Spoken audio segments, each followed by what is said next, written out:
भक्त की परीक्षा। सादा जीवन और उच्च विचार रखने वाले संत कबीर दास जी की ख्याति दूर दूर तक फैली हुई थी। बनारस के राजा बीर सिंह भी कबीर दास जी के भक्तों में से एक थे। जब कभी संत कबीर दास जी राजा बीर सिंह से मिलने जाते तो राजा स्वयं कबीर दास जी के चरणों में बैठ जाते और उन्हें अपनी राजगद्दी पर बैठा देते थे। एक दिन संत कबीर दास जी ने सोचा कि राजा बीर सिंह की परीक्षा ली जाए। क्या वो सचमुच इतने बड़े भक्त हैं जितना कि उनके व्यवहार से नजर आते हैं, या यह एक मात्र दिखावा है। अगले दिन वे बनारस के बाजार में एक मोची और एक महिला भक्त, जो कि पहले वेश्या थी, उसके साथ राम नाम जपते हुए निकल पड़े और साथ ही उन्होंने अपने हाथ में 2 बोतलें पकड़ ली जिसमें रंगीन पानी भरा हुआ था, पर देखने में वो शराब प्रतीत हो रही थी।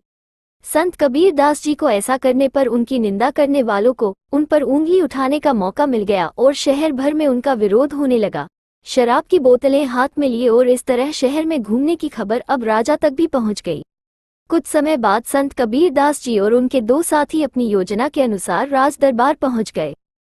उनके इस व्यवहार से राजा पहले से ही मन नाराज थे और इस बार वो संत कबीर दास जी को देखकर अपनी गद्दी से नहीं उठे। कबीर साहिब जी तुरंत समझ गए कि राजा भी आम लोगों की तरह ही है। उन्होंने तुरंत दोनों बोतलें जमीन पर पटक दी। उन्हें ऐसा करते देख राजा ने मन ही मन सोचा, एक शराबी कभी भी इस तरह से शराब की बोतल नहीं फेंक सकता, जरूर बोतलों में कुछ और है।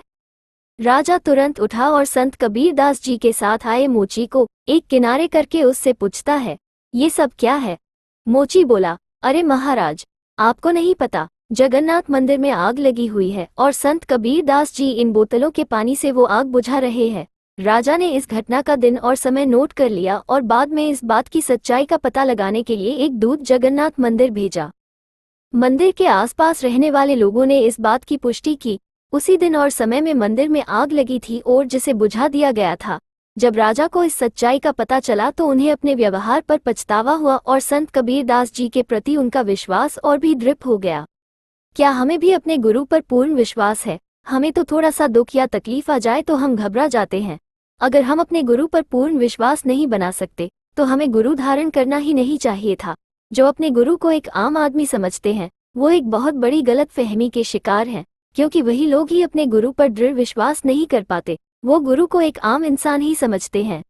हमें कभी भी अपने गुरु को एक आम इंसान समझने की गलती नहीं करनी चाहिए, क्योंकि गुरु उस कुल मालिक, रब, भगवान द्वारा भेजा एक दूत है, फरिश्ता है, जो इंसानी जामा लेकर इस सृष्टि में हमें समझाने आता है।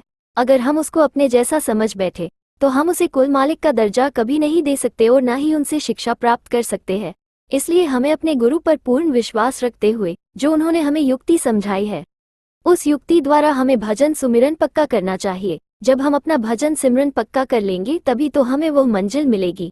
इस मंजिल को पाने के लिए हमें सूझी और मदद हमारे गुरु से ही मिलेगी।